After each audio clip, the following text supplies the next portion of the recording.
పట్టణ చెంచుపేటలోని ఉమేష్ చంద్ర విగ్రహం సమీపంలో రద్దీగా ఉండే రహదారిలో శుక్రవారం సాయంత్రం ఎన్సీసీ విద్యార్థులు ట్రాఫిక్ విధుల్లో ఉన్నారు. ద్విచక్ర వాహనాలు నడుపుతున్న మైనర్లు, త్రిబుల్ రైడింగ్ చేస్తున్న యువకులు వీరిని చూసి పీచే మూడన్నారు.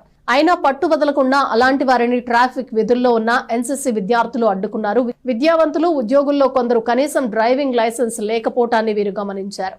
పోలీసు అధికారుల దృష్టికి తీసుకువెళ్లారు. మొత్తానికి తమ డ్యూటీని ఎన్సీసీ క్యాడెట్లు సమర్థవంతంగా నిర్వహించడం అధికారులకు సంతోషం కలిగించింది. విషయం ఏంటంటే, గత నెల రోజుల్లో జరిగిన ట్రాఫిక్ అడ్వైజరీ కమిటీ సమావేశంలో ట్రాఫిక్ క్రమబద్ధీకరణలో ఎన్సీసీ విద్యార్థులను ఉపయోగించుకోవచ్చు కదా అని sub collector Sanjana Sinha police అధికారులకు సూచన చేశారు. తెనాలి డీఎస్పీ బి జనార్దన్ రావు కూడా ఆమోదించడంతో శుక్రవారం కార్యరూపంలోకి తీసుకొచ్చారు. అలాగా 3 టౌన్ సిఐ ఎస్ సాంబశివరావు చొరవతో మారిస్పేట్లోని ఎన్సీఆర్ మున్సిపల్ హై స్కూల్ కు చెందిన 10 మంది ఎన్సీసీ క్యాడెట్లు ట్రాఫిక్ విధుల్లోకి వచ్చారు. ఈ విధానం బాగుంది.